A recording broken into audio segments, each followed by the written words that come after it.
আমার রাসূল রাস্তা দিয়ে হাঁটে, বেদুনরা তাকে দেখে, ছোট্ট শিশু মুহাম্মদ রাস্তা দিয়ে হাঁটে, মুহাম্মদের শরীরে তো রোদ লাগে না কেন?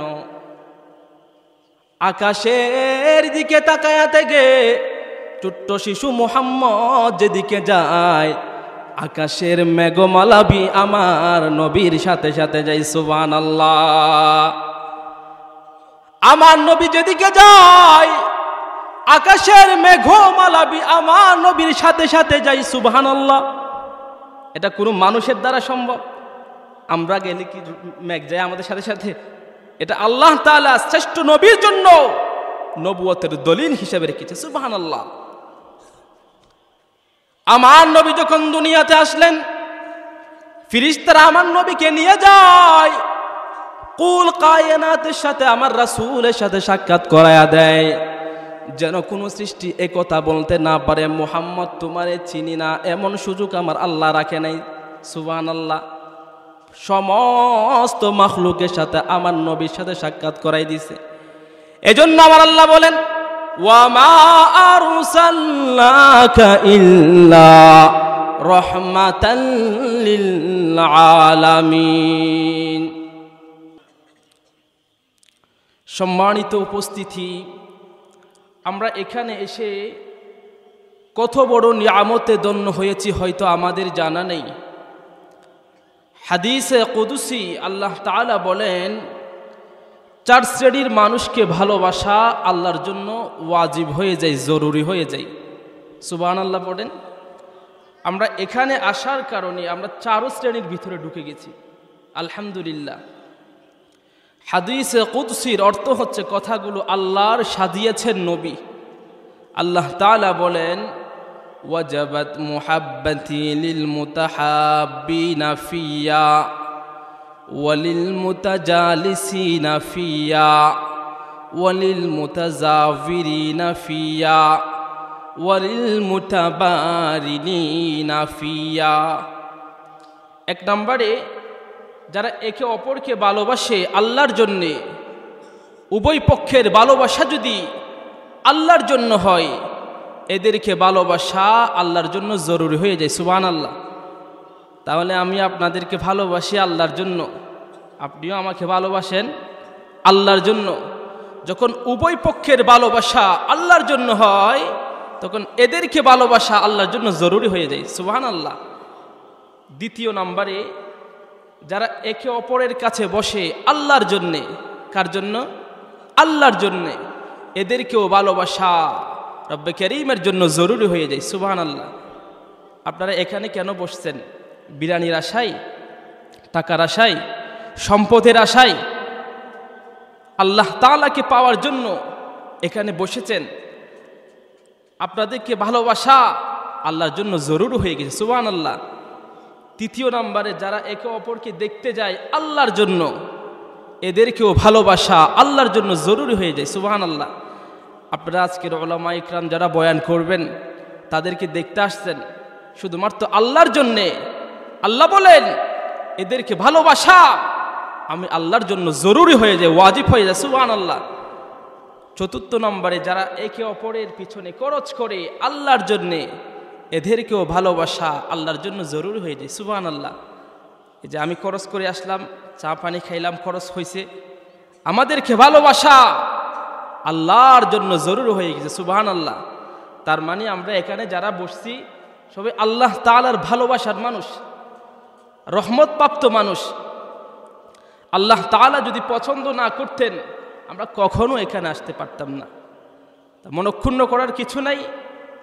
আল্লাহ তাআলা আমাদেরকে ভালোবেসেছেন, পছন্দ করেছেন, তাই এলাকার হাজার হাজার মানুষ থেকে যাচাই বাছাই করে রহমতের বেষ্টনী দিয়ে আমাদেরকে এখানে সমবেত করেছেন। আলহামদুলিল্লাহ বলেন। সম্মানিত উপস্থিতি, আপনারা দীর্ঘক্ষণ ধরেই সম্মানিত উলামা হযরতের জবানে অত্যন্ত গুরুত্বপূর্ণ দ্বীনি দিক নির্দেশনামূলক আলোচনা শুনে আসছিলেন। মাহফিলের পর্যায়ে আল্লাহ তাআলা আমার মতো নগণ্যকে আপনাদের খিদমতে উপস্থিত করেছেন। আমিও আল্লাহ তাআলার উপরে পূর্ণ আস্থা রেখেই তারই কালামুল্লাহ শরীফ থেকে কিছু অংশ বিশেষ তেলাওয়াত করেছি। বিশ্বনবী, শেষ নবী, মহানবী, শ্রেষ্ঠ নবী হযরত মুহাম্মদুর রাসূলুল্লাহ সাল্লাল্লাহু আলাইহি ওয়াসাল্লামের অসংখ্য আহাদিসে মুবারাকা থেকে বহুল পঠিত দুইখানা হাদিস শরীফ পাঠ করেছি। তেলাওয়াতকৃত আয়াতে কারিমা ও হাদিস শরীফের আলোকে নির্দিষ্ট একটি সাবজেক্টের উপরে আজকের প্রয়োজনীয় অতি জরুরি কিছু কথা আপনাদের সামনে মুযাকারা করব ইনশাআল্লাহ।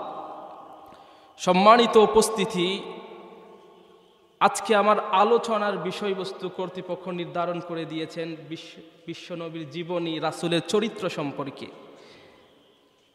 আমি ওই বিষয়ের উপরে, ওই সাবজেক্টের উপরে আমি যতটুকু জানি অতটুকু আপনাদেরকে জানিয়ে দেব ইনশাআল্লাহ। আল্লাহ তাআলা কুরআনুল কারীমের মধ্যে বলেন, লাকাদ কানা লাকুম ফি রাসূলিল্লাহি উসওয়াতুন হাসানা। আল্লাহ রাব্বুল আলামিন বলেন, আমি আল্লাহ রাব্বুল আলামিন তোমাদের জন্য রেখেছি তোমাদের নবীর মাঝে অনুকরণীয় সর্বোত্তম আদর্শ। এরে ভাই, তোমাদের নবী এমন এক আদর্শওয়ালা নবী, তোমাদের নবী এমন এক আদর্শের নবী, তার আদর্শ গ্রহণ করবা তো তোমাদের দুনিয়ার জিন্দেগি সফল হবে, পরকালের জিন্দেগি শান্তির হবে। পৃথিবীর কোন নবীর চরিত্রের ব্যাপারে আমার আল্লাহ রাব্বুল আলামিন সার্টিফিকেট দেন নাই। আমার আর আপনার নবী বিশ্ব নবী রহমাতাল লিল আলামিনের চরিত্রের ব্যাপারে আমার আল্লাহ কুরআনুল কারীমের মধ্যে সার্টিফিকেট দিয়েছেন। আমার আল্লাহ রাব্বুল আলামিন বলেন, ওয়া ইন্নাকা লাআলা খুলুকিন আযীম। নবী গো, আপনার চরিত্র হইল সর্ব উন্নত, সর্ব উৎকৃষ্ট চরিত্রের অধিকারী হলেন আপনি, সুবহানাল্লাহ।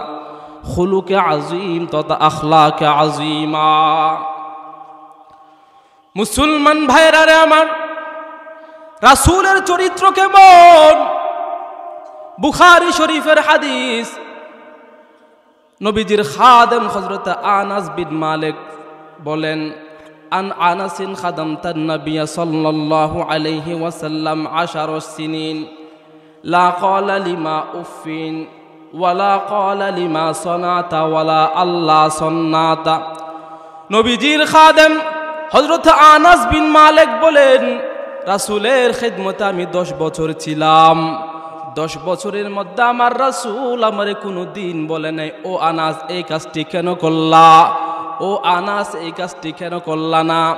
এক কথায় আনাস বোঝাতে চাই 10 বছর রাসূলের খিদমত করছি, 10 বছরের মধ্যে রাসূল আমারে কোনোদিন একটিবারের জন্য দমক দেয় নাই, সুবহানাল্লাহ। এজন্য আমার রাসূল বলেন, হাসরের মাঠে যদি ছাড় পাইতে চাও, হাসরের মাঠে যদি ছাড় পাইতে যাও, 3 মানুষের বুট নিয়ে কবরে যাও। পুরা পৃথিবীর মানুষ তোমারে বুট দেয় নাই, তুমি এমপি হতে পারো নাই, মন্ত্রী হতে পারো নাই, চেয়ারম্যান হতে পারো নাই, মেম্বার হতে পারো নাই, কোনো সমস্যা নাই। হাসরের মাঠে যদি এই 3 মানুষ যদি তোমারে বুট না দেয়, জাহান্নাম তোমার জন্য ওয়াজিব হয়ে যাবে, নাউজুবিল্লাহ বলেন। 1 নম্বরে তোমার অধীনস্থ কর্মচারী, এই কর্মচারী থেকে তোমার সম্পর্কে জিজ্ঞাসা করা হবে, মালিক সম্পর্কে জিজ্ঞাসা করা হবে। 2 নম্বরে পিতামাতাকে তার সন্তান সম্পর্কে জিজ্ঞাসা করা হবে। 3 নম্বরে ওয়াইফ থেকে জিজ্ঞাসা করা হবে। এই 3 মানুষের বুট নিয়ে কবরে যাও। পুরা পৃথিবীর মানুষ যদি বুট না দেয়, সমস্যা নাই, এমপি হতে পারবা না, কোনো অসুবিধা নাই, মন্ত্রী হতে পারবা না, কোনো সমস্যা নাই। 3 মানুষ যদি হাসরের মাঠে যদি তোমারে বুট না দেয়, তাহলে তোমার জন্য জাহান্নাম ওয়াজিব হয়ে যাবে। রাসূলের চরিত্র কেমন? আম্মা জান আয়েশা রাদিয়াল্লাহু তাআলা আনহার কাছে প্রশ্ন করা হয়, আম্মা জান রাসূলের চরিত্র সম্পর্কে যদি একটু বলতেন। আম্মা জান আয়েশা রাদিয়াল্লাহু তাআলা আনহা বলেন, খুলুকুহু আল কুরআন। নবীজির চরিত্র হইল হুবহু কোরআনের মতো। কিসের মতো? কোরআন কেমন? আলিফ লাম মিম যালিকাল কিতাবু লা রাইবা ফীহি হুদাল লিল মুত্তাকিন। কোরআন হলো ওই কিতাব, যেই কিতাবের মধ্যে কোনো ভুল নাই, যেই কিতাবের মধ্যে কোনো ভুলের সন্দেহ নাই। সুবহানাল্লাহ। পৃথিবীর যে কোনো বইয়ের লেখক, পৃথিবীর যে কোনো গ্রন্থের লেখক, তার বইটি লেখার পরে লেখা দেয় আমার এই বইয়ের মধ্যে কোনো ভুল হয়ে থাকে তাহলে আমাকে জানিয়ে দিবেন, আমি পরবর্তী সংস্করণে এটাকে পরিশুদ্ধ করে নিব। আমার আল্লাহ রাব্বুল আলামিন কুরআনুল কারীমের শুরুতে বলে দিচ্ছেন যালিকাল কিতাব। কুরআন হলো ওই কিতাব, যে কিতাবের মধ্যে কোনো ভুল নাই, যে কিতাবের মধ্যে ভুলের সন্দেহ মাত্র নাই। সুবহানাল্লাহ। কুরআনের মধ্যে যে ব্যক্তি ভুল খুঁজতে যায়, নিজের ভুল কুরআনের মধ্যে ধরা পড়ে যায়। সুবহানাল্লাহ। আজ পর্যন্ত পৃথিবীর যারাই কুরআনের ভুল খুঁজতে গিয়েছে, নিজেদের ভুল কুরআনের মধ্যে ধরা পড়ে গিয়েছে। পুরা পৃথিবীর মধ্যে যতগুলা ইউনিভার্সিটি আছে, সবচাইতে বড় বড় ইউনিভার্সিটিগুলোর মধ্যে থেকে অন্যতম হচ্ছে আমেরিকার হার্ভার্ড ইউনিভার্সিটি। ওই হার্ভার্ড ইউনিভার্সিটির একজন অধ্যক্ষ নাম হলো মাইকেল ইজহার্ড 100 মনীষীর জীবনী বিশিষ্ট একটি বই লিপিবদ্ধ করলেন। 100 মনীষীর জীবনী ওই বইয়ের মধ্যে লিপিবদ্ধ করলেন মাইকেল ইজহার্ড। ওখানে মুসা পয়গম্বরের নামও আছে, হযরতে ঈসা পয়গম্বরের নামও আছে। বড় বড় 100 মনীষীর জীবনী তিনি সেখানে লিপিবদ্ধ করলেন। মাইকেল ইজহার্ড চিন্তার মধ্যে পড়ে গেলেন, সবাই তো বড়, এখন কার জীবনীটা আগে দিব? সবাই তো বড়, কার জীবনীটা আগে দিব? মাইকেল ইজহার্ড চিন্তার মধ্যে পড়ে গেলেন, সবার জীবনী পুনকানে পুনকানে রিসার্চ করলেন। খ্রিস্ট ধর্মের লোক মাইকেল ইজহার্ড আমার রাসূলের চরিত্রের মধ্যে, আমার রাসূলের জীবনীর মধ্যে একটা মাত্র দাগ খুঁজে পাই নাই। সুবহানাল্লাহ। মাইকেল ইজহার্ড খ্রিস্ট ধর্মের লোক, হার্ভার্ড ইউনিভার্সিটির অধ্যক্ষ, আমার রাসূলের নাম তার জাহানদাক নামের বইয়ের মধ্যে আগে লিখতে বাধ্য হয়েছে। সুবহানাল্লাহ। মাইকেল ইজহার্ড থেকে প্রশ্ন করা হয়, মাইকেল ইজহার্ড তুমি হলো খ্রিস্ট ধর্মের লোক, স্বাভাবিক নিয়ম হলো তুমি তোমার ধর্মের ঈসা পয়গম্বরের নামটা আগে লিপিবদ্ধ করতা, কেন রে তুমি মুহাম্মদের নামটা আগে লিপিবদ্ধ করলা? মাইকেল ইজহার্ড বলেন, মুহাম্মদ সাল্লাল্লাহু আলাইহি ওয়াসাল্লাম is a big leader of the world. সুবহানাল্লাহ। মুহাম্মদ শুধু সৌদি আরবের নেতা নয়, মুহাম্মদ শুধু আমেরিকার নেতা নয়, আমার নবী পুরা পৃথিবীর নেতা। সুবহানাল্লাহ। আমার রাসূলকে যে যেখান থেকে ফলো করবে, আমার রাসূল কেমন নেতা, আমার রাসূলকে যে যেখান থেকে ফলো করবে সেই সেখান থেকে সাকসেস হবে। সুবহানাল্লাহ। তার মানে কি, পৃথিবীর কোন শিশু কি শ্রেষ্ঠ শিশু হতে চায়, সেজন্য শিশু মুহাম্মদুর রাসূলুল্লাহকে ফলো করে। পৃথিবীর কোন কিশোর কি শ্রেষ্ঠ কিশোর হতে চায়, সেজন্য কিশোর মুহাম্মদুর রাসূলুল্লাহকে ফলো করে। পৃথিবীর কোন যুবক কি চায় শ্রেষ্ঠ যুবক হতে, সেই জন্য যুবক মুহাম্মদুর রাসূলুল্লাহকে ফলো করে। পৃথিবীর কোন বাবা কি চায় শ্রেষ্ঠ বাবা হতে, সেই জন্য বাবা মুহাম্মদুর রাসূলুল্লাহকে ফলো করে। পৃথিবীর কোন দাদা কি চায় শ্রেষ্ঠ দাদা হইতে, সেই জন্য দাদা মুহাম্মদুর রাসূলুল্লাহকে ফলো করে। পৃথিবীর কোন নানাকে চায় শ্রেষ্ঠ নানা হইতে, সেজন্য নানা মুহাম্মদুর রাসূলুল্লাহকে ফলো করে। পৃথিবীর কোন ইমাম সাহেব কি চান শ্রেষ্ঠ ইমাম সাহেব হইতে, সেজন্য ইমাম সাহেব মুহাম্মদুর রাসূলুল্লাহকে ফলো করে। পৃথিবীর কোন খতিব সাহেব কি চায় শ্রেষ্ঠ খতিব সাহেব হইতে, সেজন্য খতিব সাহেব মুহাম্মদুর রাসূলুল্লাহকে ফলো করে। পৃথিবীর কোন বক্তা সাহেব কি চায় শ্রেষ্ঠ বক্তা সাহেব হইতে, সেজন্য বক্তা সাহেব মুহাম্মদুর রাসূলুল্লাহকে ফলো করে। পৃথিবীর কোন সেনাপ্রধান কি চায় শ্রেষ্ঠ সেনাপ্রধান হইতে, সেজন্য সেনাপ্রধান মুহাম্মদুর রাসূলুল্লাহকে ফলো করে। পৃথিবীর কোন রাষ্ট্রপ্রধান কি চাই শ্রেষ্ঠ রাষ্ট্রপ্রধান হইতে, সেজন্য রাষ্ট্রপ্রধান মুহাম্মদুর রাসূলুল্লাহকে ফলো করে। সুবহানাল্লাহ।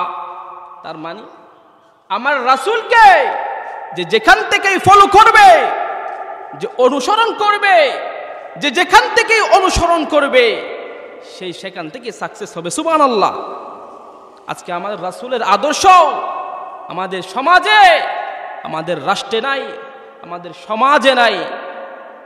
এজন্য আমার রাসূল বলেন, আমার আল্লাহ বলেন, লাকাদ কানা লাকুম ফি রাসূলিল্লাহি উসওয়াতুন হাসানা, তোমাদের জন্য আমি রেখেছি তোমাদের নবীর মাঝে অনুকরণীয় সর্বোত্তম আদর্শ।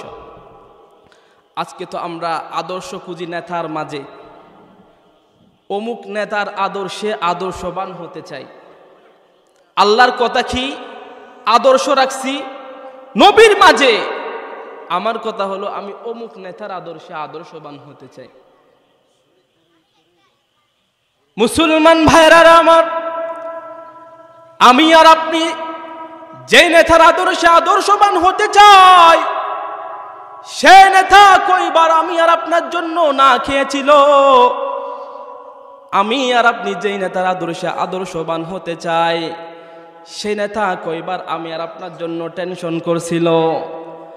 আমি আর আপনি যে নেতার আদর্শে আদর্শবান হতে চাই, সে নেতা কয়বার আমার আর আপনার জন্য আল্লাহর কাছে মাফি মেগেছে? আমরা যে নেতার আদর্শে আদর্শবান হতে চাই, সে নেতা কয়বার আমার আপনার জন্য দান মোবারক শহীদ করেছে? যে নেতার আদর্শে আদর্শবান হতে চাই, সে নেতা কয়বার লাঞ্ছনার শিকার হয়েছে? মুসলমান আমার আল্লাহ যার আদর্শে আদর্শবান হতে বলেছে, সে নেতা আমি আর আপনার জন্য রাতের পর রাত না খেয়েছিল, রাতের পর রাত টেনশনে বিবর ছিল। সে নেতা দন্দন মোবারক শহীদ করেছে, মাথা থেকে রক্ত জড়াইছে। সে নেতা তোমার জন্য পথে পথে লাঞ্ছনার শিকার হয়েছে। সে নেতা দুনিয়াতে আমার আপনার জন্য কেঁদেছে, আখিরাতে আমি আর আপনার জন্য খাটতে থাকবে। সবাই বলবে ইয়া নফসি ইয়া নফসি, নবীরা সব বলবে ইয়া নফসি ইয়া নফসি। আমার আর আপনার নবী বিশ্ব নবী বলবে ইয়া উম্মতি ইয়া উম্মতি। হাসরের মাঠে সবাই ইয়া নফসি করতে থাকবে। আমার রাসূল আমার জন্য আপনার জন্য ইয়া উম্মতি ইয়া উম্মতি ইয়া উম্মতি করতে থাকবে। হাসরের মাঠ কেমন? আমার আল্লাহ রাব্বুল আলামিন বলেন, ইয়াউমা ইয়াফিরুল মারউ মিন আখি। হাসরের মাঠ এমন এক মাঠ, যে মাঠে ভাই ভাইকে চিনবে না, যেই মাঠে ভাই ভাইয়ের পরিচয় দিবে না। ও উম্মিহি ও আবি, যে মাঠে সন্তান বাবা সন্তানের পরিচয় দিবে না, সন্তান মায়ের পরিচয় দিবে না, এমন করুণ মাঠ। ওয়া সাহিবাতিহি ওয়া বানি, আমার আল্লাহ বলেন ওয়া সাহিবাতিহি ওয়া বানি। দুনিয়ার কোনো বন্ধু বান্ধব পরিচয় দিবে না, আপনার ছেলে সন্তান পরিচয় দিবে না। এমন এক করুণ মাঠে আমার আর আপনার নবী বিশ্ব নবী রহমাতাল লিল আলামিন আমি আর আপনার জন্য ইয়া উম্মতি বলে ক্রন্দন করতে থাকবে। আল্লাহর কাছে নবী সিজদাতে পড়ে কান্না করতে থাকবে। আমার আল্লাহ বলবেন, নবী গো মাথা উঠান। আমার নবী বলবেন, না গো আল্লাহ, আমি মাথা উঠাবো না অতক্ষণ পর্যন্ত, যতক্ষণ না পর্যন্ত আমার প্রত্যেকটা উম্মতকে জান্নাতের সার্টিফিকেট দিবেন না। সুবহানাল্লাহ। আল্লাহ ডাক দিয়ে বলবেন, হাবিব যান, হাউজে কাউসারের পাড়ে দাঁড়ায়া যান, আপনার উম্মতদেরকে যাচাই বাছাই কইরা জান্নাতের মধ্যে নিয়ে যান। সুবহানাল্লাহ। আমার নবী দুনিয়া থেকে এনেছে, হাসরের মাঠে কান্না করতে থাকবে। এই রাসূলের বিরুদ্ধে যারা এই ৯৬% মুসলমানের দেশে কটূক্তি করে মুসলমান, এদেরকে দাঁত ভাঙা জবাব দেওয়ার জন্য প্রস্তুত আছেন তো? ৯৬% মুসলমান, ৯৬% মুসলমানের ট্যাক্সের টাকায় আমার এই দেশ চলে। এখানে আমার নবীর বিরুদ্ধে কথা বলবে, মসজিদের বিরুদ্ধে কথা বলবে, আল্লাহর বিরুদ্ধে কথা বলবে, মুসলমান বাংলার তাওহীদ জনতাকে তাকে মেনে নিবে। কথা বলেন ঠিক কিনা?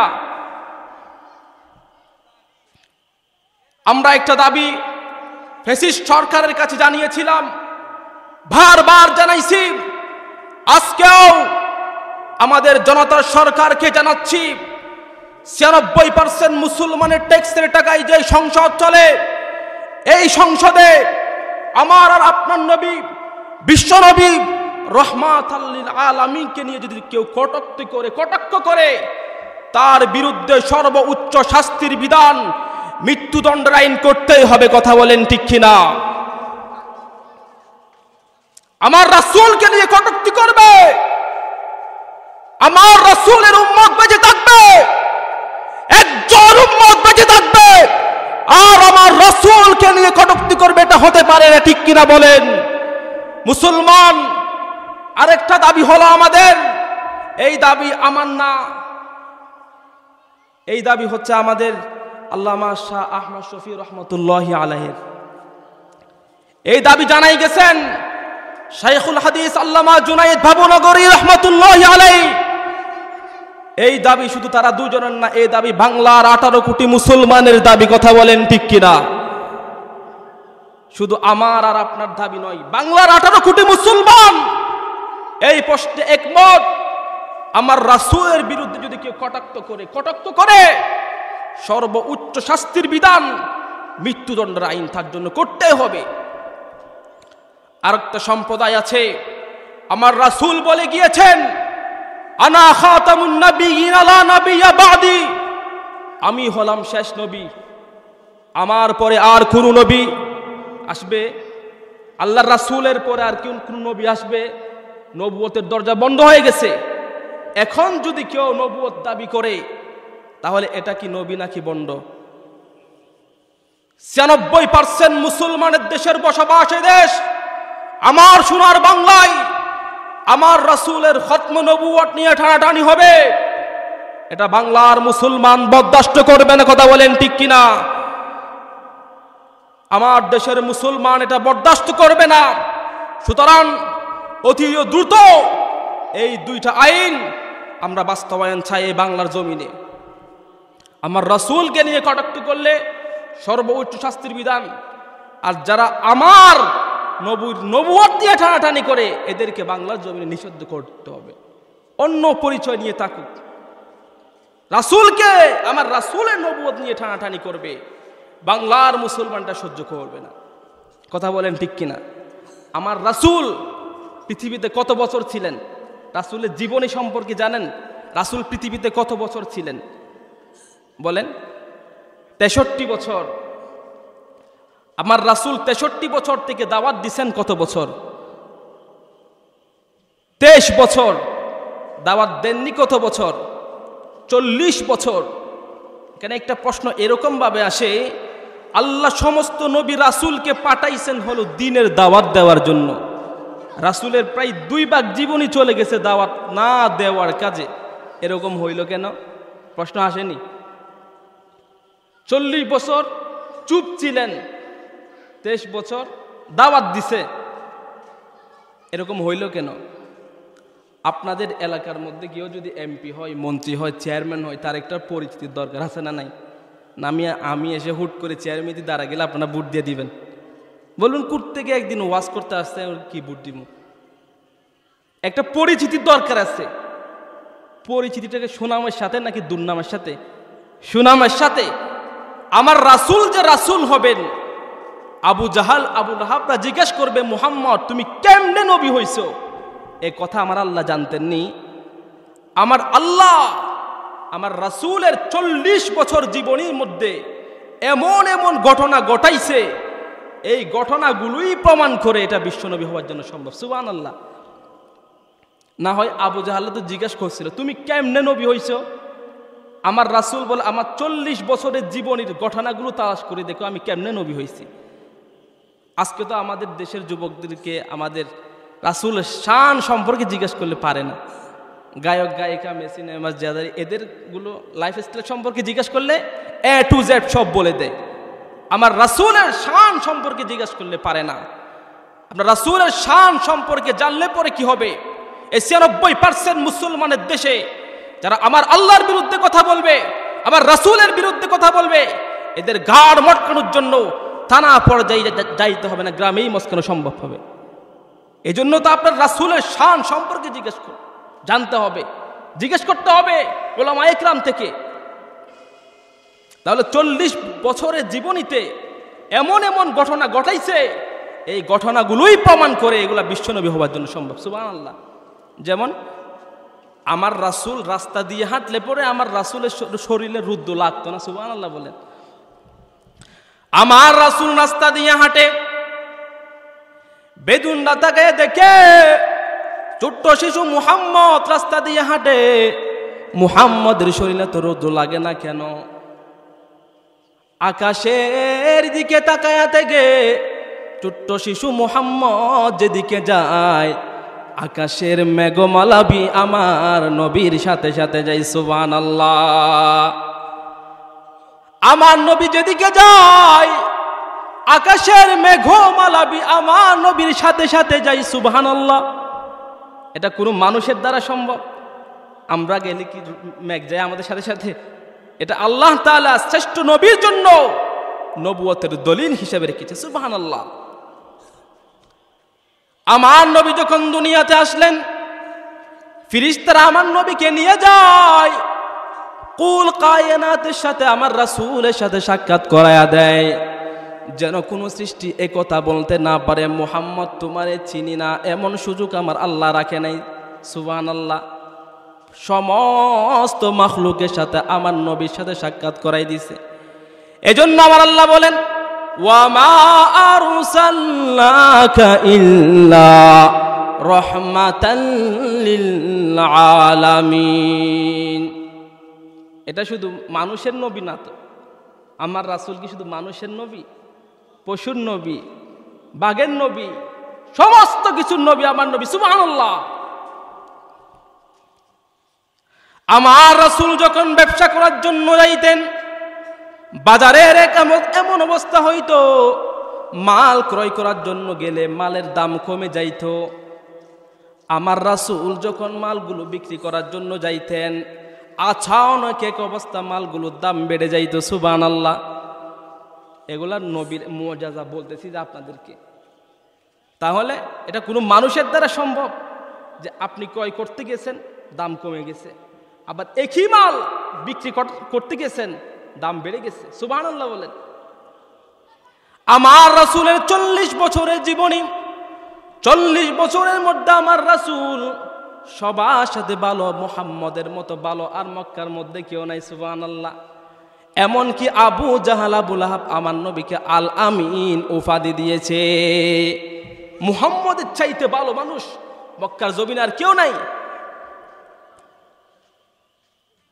এমন ভালো ভালো ৪০ বছরের মধ্যে তাহলে আমার রাসূল সবার কাছে প্রচার করেন লা ইলাহা ইল্লাল্লাহ মুহাম্মাদুর রাসূলুল্লাহ। আমার নবী পুরা মক্কার মানুষদেরকে ডাক দিলেন, মক্কার মানুষদেরকে ডাক দিয়ে একত্রিত করলেন। মক্কার মধ্যে ভালো মানুষ মুহাম্মদ ডাক দিয়েছে, সমস্ত কর্মজীবী মানুষ কর্মগুলোকে স্টপ রেখে মুহাম্মদের বক্তব্য শোনার জন্য চলে আসছে। সুবহানাল্লাহ। আজকে ভালো মানুষ বক্তব্য দিবে, ভালো মানুষের বক্তব্য শোনার জন্য সবাই চলে আসলেন। আমার রাসূল উঁচু জায়গার মধ্যে দাঁড়াইলেন, পুরা মক্কার সমস্ত মানুষ দাঁড়াইলেন। আমার রাসূল বলেন, ও মক্কাবাসীরা, আমি যদি তোমাদেরকে এখন বলে আমার পিছনে একদল শত্রু আছে, যে দল শত্রু তোমাদেরকে এখন আক্রমণ করবে, তোমরা বিশ্বাস করবানি? বলে হ্যাঁ বিশ্বাস করব। বলে কেন বিশ্বাস করবা? বলে মুহাম্মদ তুমি তো জীবনে কোনোদিন মিথ্যা কথা বলো নাই। সুবহানাল্লাহ। প্রথম নম্বর কারণ, মুহাম্মদ তুমি মিথ্যা কথা বলো না। দ্বিতীয় নম্বরের কারণ, তুমি উঁচুতে আছো, আমরা নিচে আছি। তুমি উঁচুতে থাকার কারণে তুমি পিছনে দেখতে পাও, সামনে দেখতে পাও। আমরা তোমার সামনে দেখি, তোমার পিছনে দেখি না। আমার রাসূল বলেন, তাহলে একটা কথা শুনো, লা ইলাহা ইল্লাল্লাহ মুহাম্মাদুর রাসূলুল্লাহ। ও মক্কার লোকেরা, তোমরা যে 360 খোদার পূজা করো, 360 খোদার কোনো অস্তিত্ব নাই, খোদা হলো একজন। বলেন আমাদের খোদা কয়জন? আমাদের রব কয়জন? জুড়ে বলেন আমাদের রব কয়জন? আমার নবী বলেন 360 খোদার কোনো অস্তিত্ব নাই, খোদা হলো একজন, লা ইলাহা ইল্লাল্লাহ মুহাম্মাদুর রাসূলুল্লাহ, আমি হলাম তার প্রেরিত রাসূল। সুবহানাল্লাহ। খোদা কয়জন বাবা? একজন। আল্লাহ কয়জন? একজন। মক্কার আবু জাহাল, আবু লাহাব দাঁড়ায় বলে, মুহাম্মদ আমাদের 360 খোদা আছে, 360 খোদা মিলে আমাদের সমস্যার সমাধান করতে পারতেছে না, প্ল্যান করতেছি ভবিষ্যতে আরো খোদা বাড়িয়ে ফেলবো, খোদা বাড়াবো। তুমি বলতেছো তোমার দলের মধ্যে খোদা একজন। তুমি যদি প্রস্তাব করতা তোমার দলের মধ্যে 600 খোদা আছে, তাহলে আমরা ভেবে চিন্তে দেখতাম। তুমি নিজেই তো বলছো তোমার দলের মধ্যে খোদা কয়জন? একজন। এগুলো আগরম বাগরম কথা আমাদেরকে আর বইল না। তুমি যদি বলতা 600 খোদা আছে, তাহলে আমরা সবাই বসে একটা সিদ্ধান্ত নিতাম, না আমাদের দল থেকে এর দলে খোদার দল ভারী আছে। মুহাম্মদ তুমি যদি বলতা তোমার দলের মধ্যে খোদা কয়জন, 600 জন যদি বলতা, ভেবে চিন্তা একটা সিদ্ধান্ত নিতাম। তুমি তো বলছো খোদা একজন, 360 খোদা ফেলে তোমার এক খোদার কাছে কোন যুক্তিতে যাব? নাউজুবিল্লাহ বলেন। পুরা মক্কাবাসী আমার রাসূলের প্রস্তাবকে প্রত্যাখ্যান করে চলে গেছে, আমার রাসূলের দাওয়াতকে প্রত্যাখ্যান করে চলে গেছে। আমার রাসূল 40 বছরের মধ্যে ছিলেন ভালো, আল আমিন, বিশ্বাস্ত। যখনই না আল্লাহর একত্ববাদের দাওয়াত দিয়েছে, তখন সবাই আমার রাসূলকে পাগল পাগল বলে তোহমা দিয়েছে। হয় কি হয় না? তখন আমার রাসূলকে একাত্মবাদের দাওয়াত দেওয়ার কারণে বলছে পাগল।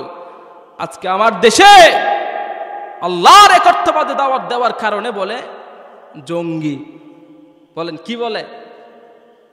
এরা হলো ওই ওদের খালাতো ভাই, মামাতো ভাই, আবু জাহালের উত্তরসূরি এরা, যারা উলামা ইকরামের কণ্ঠকে বাকরুদ্ধ করতে চায়। এটা আবু জাহালের উত্তরসূরি, আবু লাহাবের উত্তরসূরি। আমার রাসূল যখন হকের দাওয়াত দিয়েছেন, বলে মুহাম্মদ বুঝি পাগল হয়ে গেছে। অথচ একদিন আগেই ছিল কি এর চাইতে ভালো মানুষ আর মক্কায় ছিল না। কিন্তু যখনই না দাওয়াত দিছে, এর চাইতে খারাপ মানুষ আর মক্কায় নেই। নাউজুবিল্লাহ বলেন। 360 খোদার পূজা করতে এরা। মক্কা আপনারা যে এখন কাবাগর আছে, ওই ভিতরে 360 খোদা আছে। এই 60 খোদাকে তারা উলঙ্গ হয়ে পূজা করত। ওদের খোদাও লেন্ডা, ওরাও লেন্ডা, উলঙ্গ হয়ে তারপরে তাওয়াফ করত। আমার রাসূল দাওয়াত নিয়ে যায়, আমার রাসূলের দাওয়াত জীবত কেন্দ্র নয়, আমার রাসূল দাওয়াত নিয়ে যায় আর মক্কার কাফেররা আমার রাসূলকে দূর দূর করে তাড়ায়া দেয়। এমনকি মক্কার ছোট ছোট শিশুরা আমার রাসূলকে পাথর নিক্ষেপ করত। আমার রাসূল আল্লাহর কাছে কাঁদে আর আল্লাহকে বলে, আল্লাহ দুনিয়াতে আপনি আমারে পাঠাইছেন, আমার মা নাই, আমার বাবা নাই, এত বড় দায়িত্ব আমাকে অর্পণ করলেন। আমার মা নাই, আমার বাবা নাই, আল্লাহ গো আমার সামন দিকেও লোক নাই, পিছন দিকেও লোক নাই, কেমনে এত বড় দায়িত্ব আমি সামাল দিব? আল্লাহ বলেন, হাবিব টেনশনের কোনো কারণ নাই, আমি আল্লাহ রব্বুল আলামিন তোমার সাথেই আছি। সুবহানাল্লাহ। আমার নবী বলেন, আল্লাহ পুরা পৃথিবীর মানুষ যদি আমার বিপক্ষে যায়, আপনি আল্লাহ যদি একজন আমার সাথে থাকেন, আমার আর কোনো কিছুর দরকার নাই। আমার রাসূল এতিম নবী, কষ্ট করা জীবন, এতিম হয়ে গেছেন। দুনিয়াতে আসার পূর্বে আমার রাসূলের বাবা চলে গেছেন। দুনিয়াতে জন্ম হওয়ার আগেই আমার রাসূলের বাবা দুনিয়া থেকে চলে গেছেন। আমার রাসূল একবার সন্ধ্যাবেলা মাঠের মধ্যে খেলতেছে, মাঠের মধ্যে সমস্ত বাচ্চারা খেলতেছে। আমার রাসূলও তাদের সাথে খেলতেছে। সন্ধ্যা যখন ঘনিয়ে আসলো, সবার বাবা সবাইকে এসে আদর করে, মায়া করে, মুহাব্বত করে, ভালোবেসে আদর করে খেজুর দিয়ে চকলেট দিয়ে কুলে করে নিয়ে যায়। আমার রাসূল তাদের দিকে তাকায় আছে। একজন, দুইজন, তিনজনকে যখন নিয়ে যায়, আমার রাসূলের চোখ দিয়ে পানি চলে আসলেন। আমার নবী কাইন্দা কাইন্দা বলে, কই আমার বাবাই, কই আমার বাবা, কেন আমারে নিতে আসে না? কই আমার বাবা, কই আমার বাবা কেন আমারে নিতে আসে না? দুনিয়ার সমস্ত বাবারা তাদের সন্তানকে বড় আদর করে, বড় মায়া করে, বড় মোহাব্বত করে, বড় ভালোবেসে তাদেরকে নিয়ে যায়। আমার বাবা কই, আমার বাবা কেন আমারে নিতে আসে না? আমার নবী কান্না করতে লাগলেন। মা আমেনা মুহাম্মদের খুঁজে বাইর হয়েছেন। প্রতিদিন সন্তান চলে আসে, কেন আজকে আমার সন্তান আসলো না? সবাইকে জিজ্ঞেস করতেছে, মুহাম্মদকে কি দেখছনি? বলে, মুহাম্মদ তো চিনি না, তবে একটা সন্তান ওই খেলার মাঠে বাবা বাবা কোলে কান্না করতেছে। মা আমেনা যখন খেলার মাঠে যায়, আমার রাসূল আম্মা জানের গলা জড়াইয়া দইরা বলে, আম্মা গো, সবার বাবা সবাইকে আয়সা নিয়ে যায়, বড় আদর করে, মায়া করে, চকলেট দেয়, খেজুর দেয়। মা বলো না আমার বাবা কই, আমার বাবা কেন আমারে নিতে আসে না? আমার ছোট্ট নবী যখন কান্না করতেছে, মা আমেনা বলেন, বাবা তোমার বাবা কেমনে আসবে? তুমি দুনিয়াতে আসার পূর্বে তোমার বাবা দুনিয়া থেকে চির বিদায় নিয়ে চলে গেছে। আমার রাসূল বায়না ধরছে, মা আমার বাবার খবর কোথায়? আমার বাবার খবরকে দেখতে যাব। বাসায় গেলেন। বাসায় যাওয়ার পরে মা আমেনা দাদাকে বললেন, আপনার নাতি আপনার ছেলের খবরকে দেখতে যাই। অনুমতি নিছে। বাদী উম্মে আইমান সহ বাবার খবরকে দেখার জন্য রওনা হয়ে গেছে। বাবার কবরের পাশে যখন যায়, মা আমেনা ডাক দিয়ে বলেন, বাবা ওই যে দেখা যায় গাছের নিচে, এটা হলো তোমার বাবার কবর, যাও তোমার বাবার কাছে যাও। আমার নবী, বিশ্ব নবী রাহমাতাল লিল আলামিন বাবার কবরের কাছে গিয়া বাবার কাইন্দা কাইন্দা আবেগ আপ্লুত হইয়া বলে, বাবা কেন তুমি আমারে চাইরা চলে গেছো? বাবা, সবার বাবা সবার আইসা বড় আদর করে, বড় ভালোবেসে, বড় মায়া করে নিয়ে যায়। বাবা তুমি কেন আমারে চাইরা চলে গেলা? পৃথিবীর সকল বাবাই যা সবাইটা আদর করে, মায়া করে, মুহাব্বত করে নিয়ে যায়। বাবা আমি আসার আগে তুমি কেন চলে গেলা? তুমি কেন আমার আদর করো না? আমার আল্লাহর ওই আরশ থেকে সহ্য হয় না। ফেরেশতারা ডাক দিয়ে বলে, নো ফেরেশতা, আমার হাবিবরে ফিরাইয়া দাও। আমার রাসূল রে ফিরাইয়া দিছে। বাসায় যাওয়ার জন্য রওনা হয়েছে। প্রতিমধ্যে যখন অর্ধেক চলে আসলেন, মা আমেনার পেটের ব্যথা শুরু হয়ে গেছে।